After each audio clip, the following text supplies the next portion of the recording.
Jordan and John. I have a quick video for you guys, just 2 questions. I've filmed this a couple times. I get too lengthy every time, so I'm going to see how short this one can be. Let me start by just saying that both of you mean a lot to me. I'm not going to pretend that your decision to leave the Christian faith was one that I support, nor is it one that failed to grieve me, because it does grieve me. And obviously I do hope that you will return to the fold. But I don't want either one of you to see the fact that I have an agenda in wanting to see a return as my only reason for caring for you. It's not about notches on a belt. It's not about converting and reconverting people. It's about my heart for you, the fact that I want to see both of you in the coming kingdom. And I think both of you see that. I think both of you have mentioned that you have not been upset by my reaction to you. I've reacted pretty much the way you figured most people would. Even though you've had a wide variety of reactions, some of which have hurt you guys, and I do apologize for that. So, that out of the way, I have 2 questions. Number 1, we have a Bible, and that Bible has been strongly criticized by both of you. It's part of what I think led both of you to conclude what you have concluded.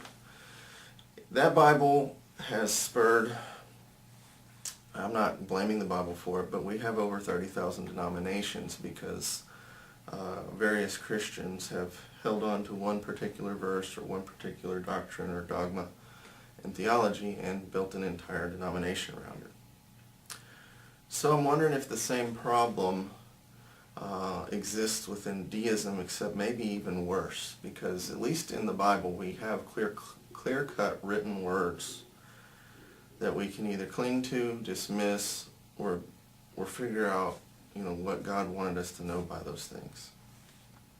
When you walk out into a forest and you see the lilies of the field and the moss on the rocks and the bark on the tree and the birds of the air, what, if anything, are you guys able to conclude and derive as to who God is, what His purpose for making you was, and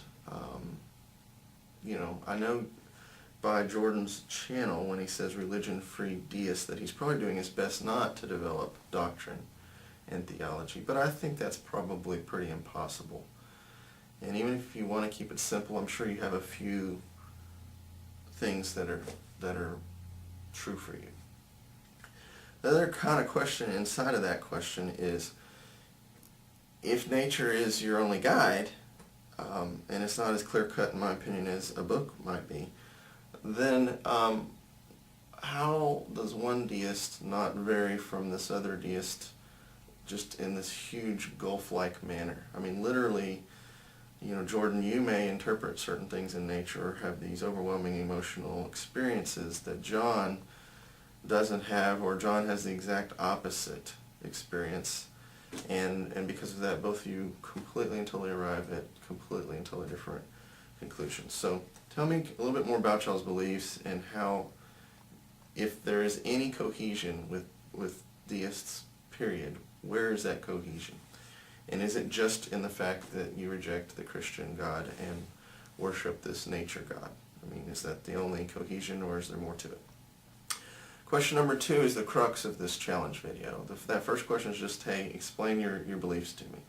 This one is just literally a challenge, and I think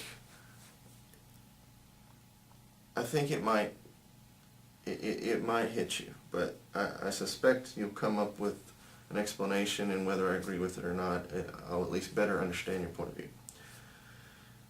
I know both of you, if you think about the trilemma, which is was Jesus Lord, or was he a lunatic, or was he a liar, that both of you have dismissed that he's the Lord. To me, that leaves two choices left, liar or lunatic, but both of you have admitted at one point, I don't know if it's still true or not, that Jesus Christ still means a lot to you, that he is your rabbi. He was this good guy that walked the earth. He taught good things, and you learn from him. I don't completely see how that's an option based on a multitude of verses, but this one verse in particular that I'm going to quote was one of Jesus' claims.